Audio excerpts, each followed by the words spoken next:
Greetings from Moonlight Bay. So we are about 40 minutes north of Port Lincoln at the moment. And today we thought we would show you a little bit of the things that you will probably need that you don't actually get with your caravan. Yes, so we've, for the most part, laid everything out in front of us, and Mel will finally play cameraman while we go through everything that, all the fun gadgets that we've had to either prepare or pick up somewhere along the way, including a few things that we haven't even gotten yet, that we definitely recommend you grab a hold of. Alrighty. Here we go. So, first things first, and probably the latest bit of kit that we picked up is this 3.5 kilovolt generator that we've named Jenny. Very important. We've learned, especially with the bad weather over the last week or so, that it doesn't matter how many solar panels you have and how many amp hours of batteries you've got in your caravan. When you've got no sun, even with overcast, if it's raining for a few days, your voltage can tank very, very quickly. So it's been super handy to have, and it's got us back on track pretty quickly. Another thing, as you'll see here, is pegless clothes hanger. You can pick these up at most camping stores. This one we picked up actually when we bought the caravan itself. It's been super handy and easy to set up and not very invasive. Next up, we've got down here a few essentials that we haven't had to use too much, but a shovel, a small light shovel, and an axe for cutting wood. Pretty handy. We've got a couple of water jerry cans, so we opted to grab a few of those as opposed to getting some fuel jerrys, and we popped them up the front of the van. Very handy, since, as we said before, we're quite limited on water, so it's pretty important to be able to stay off grid for as long as possible, to have as much shower water as we can. Then, a little bit of an intersection here. As you can see with Kobe, there are a few extra essentials that are handy to have. The Zip It, our little zip line for a pooch. Super handy, especially when you've got your awning down.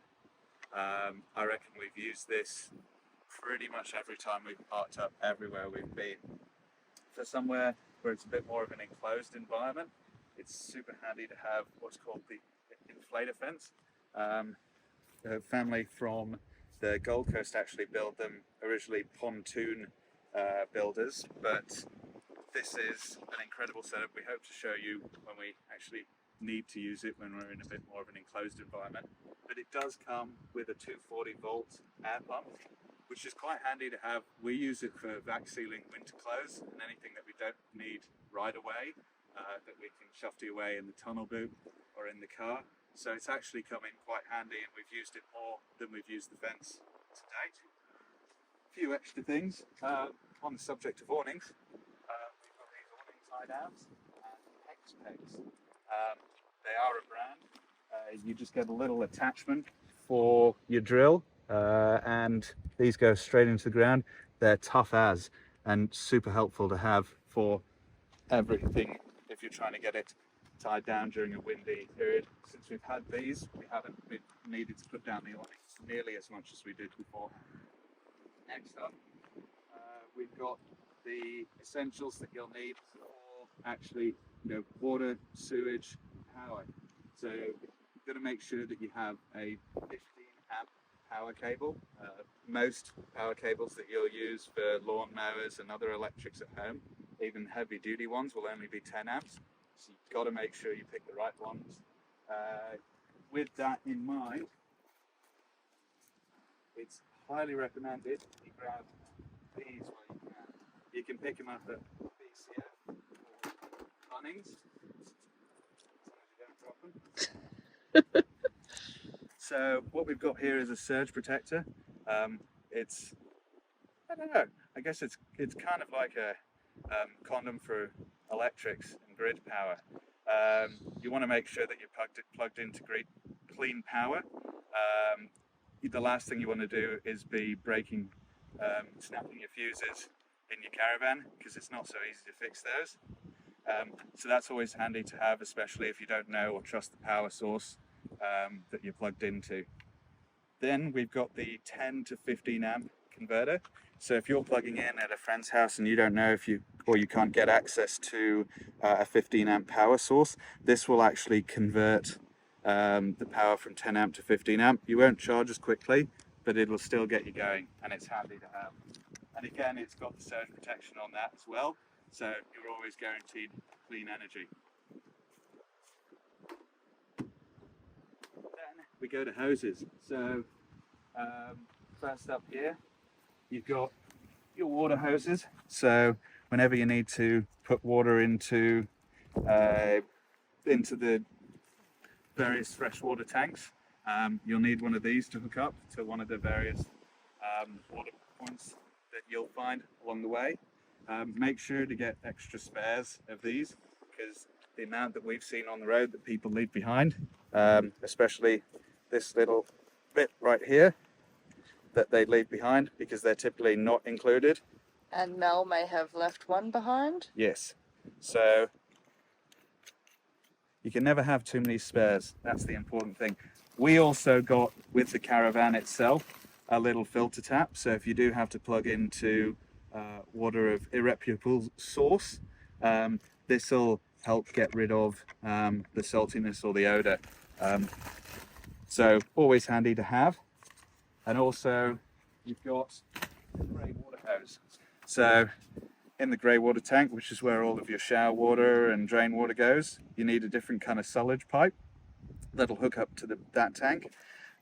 We got a super long one, probably I think it's 5-10 meters long. Don't need that long, to be honest. We'll probably end up cutting this shorter, but it's handy to have, start with a longer cable and work your way down rather than the other way around. What else have we got here? This, we haven't had to use it yet, thankfully, but it's a jack for the Caravan itself. This will basically hook up with this device to the side points of the Caravan, so you can actually switch out your tyre. We actually thought that it was a spare jockey wheel, so we were almost going to leave it behind when we had to pack up all of our stuff. So always double check if you haven't got one.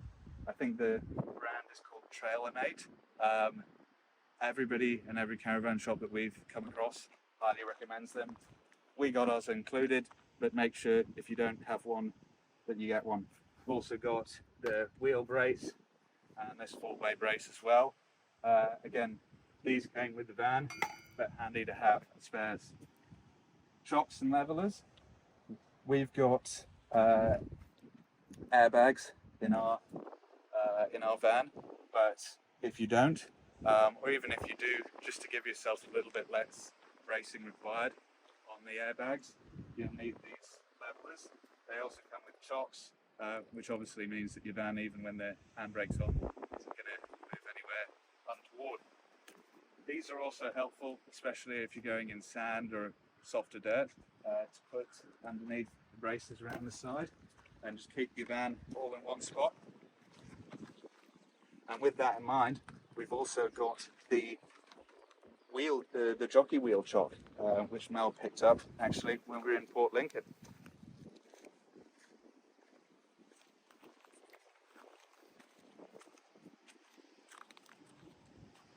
Next up, we've got one of these little steps, super handy to have just when you're setting up your awning, or if you're trying to get anywhere just out of reach. It's super handy, folds up flat, easy purchase from Kmart or Bunnings or Big W. Spare thongs, also very handy. Now, if you've never seen one of these, you've lived a very privileged life. This is a toilet cassette. Now, we've got this one in a canvas bag. This is our spare. This one is currently full, very full. So the reason you keep this in the canvas bag, although it's sealed, you never know if it opens, and the last thing you want to do is have any spillage either in your tunnel boot or in your car. But probably one of the first things that we had to get once we realized that if we wanted to stay anywhere more than 4 or 5 days at once, you needed a spare toilet cassette. They're not cheap. If you buy them online and you're thinking in advance, just like with the generator, you're going to end up spending less. However, if you need to pick them out when you're on the road, you're going to get charged like a wounded bull. So just bear that in mind. But also, they're both equally useful devices, an essential kit, definitely for long trips on the road. Next, this is the carry case, but you probably will have seen it before. The Starlink setup, because I do a lot of remote work. It is essential to have internet. This is basically high-speed, low-orbit internet from Starlink. You can easily Google it. It's, I think, about $185 a month, plus the hardware, the one-off hardware cost.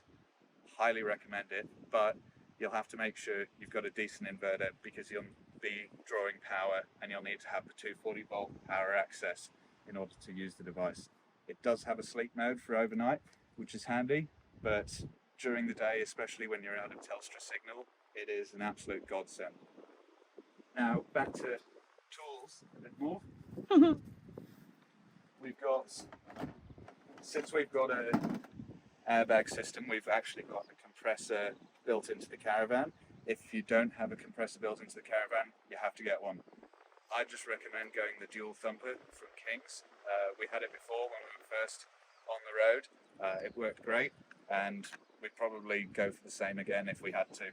But you definitely want one of these to be able to reduce your tire pressure if you're going to hit up the sand, and you want a good lengthy cord so as you can reach not only all the tires for your Caravan but also for your car.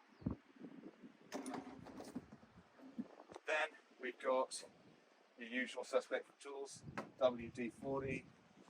You've got an extra UHF radio, so when you're reversing, whoever's guiding you can shout at you from the radio, not through the open window.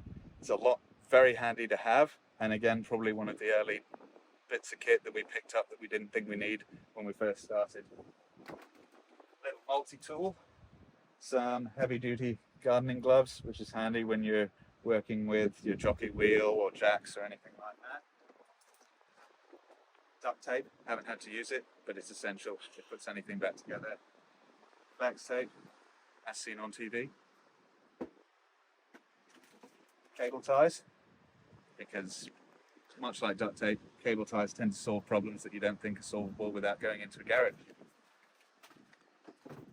You've got hammer, solves all problems. Any mechanical issues, bash with hammer will probably fix it.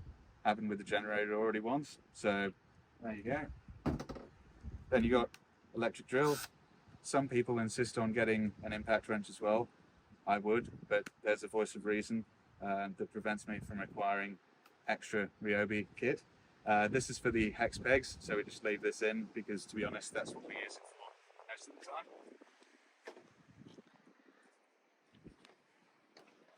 You've got your socket set. This one is a cheap Aldi, I think $10–15 kit. It's always handy to have. You never know when you're going to need it, just like with a simple screwdriver. Need all the bits there. Again, you can go overboard. You can get more. If you've got a canopy on the back of your ute and you've got a full toolkit there, great. Otherwise, this is pretty much the minimum. We haven't had to use it yet, but if we get ourselves into a bit of trouble, it'll probably stitch things up at least easily enough to keep us on the road. Then, next up, you'll see all of the furnishings or furniture rather. So, firstly, back to if you have a dog, get one of these Kmart sofa chairs. $40. He loves it. We'll show you a picture at the end. Yes. It keeps him off the sand and dirt. Then we've got our camping chairs. We've got a picnic table and benches. Again, stuff that we had beforehand, but it's just handy to have in any which case.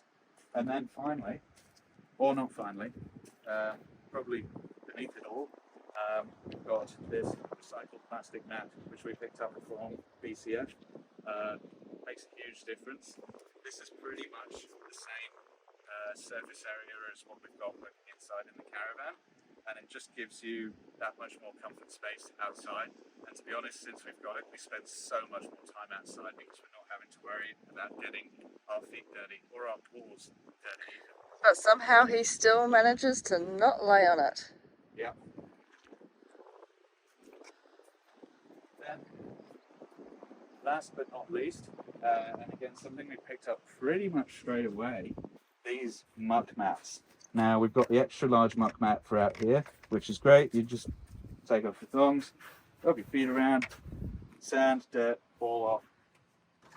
Inside, we've also got one for the step in here. We are going to, when we find a muck mat retailer, pick one up for the pull-out step, which we thought we wouldn't need at the start, and then we immediately regretted not getting one. So I highly recommend muck mats as well. Again, they sort of, you don't realise how good they are until you've used one, and then you just never go back. But I think, unless... The bin bag on the tyre? Yes, bin bag. That was a handy thing for when we're off the grid for a few days. Yes, because rubbish collects very quickly, and it's not nice to have it in the car. It's not nice to have it lying on the ground. It's certainly not nice to have it inside the van. So we picked up one of these. Great little buys. Got some toolkits, toolkit pockets on the side. Not that we ever use them, but certainly at least just for holding onto rubbish whilst we're not on the move. It's a great little addition there. And probably whilst we're out here, a lot of vans don't come with this, and you can get them sort of second hand through the market. I think Gusto offers a special unit.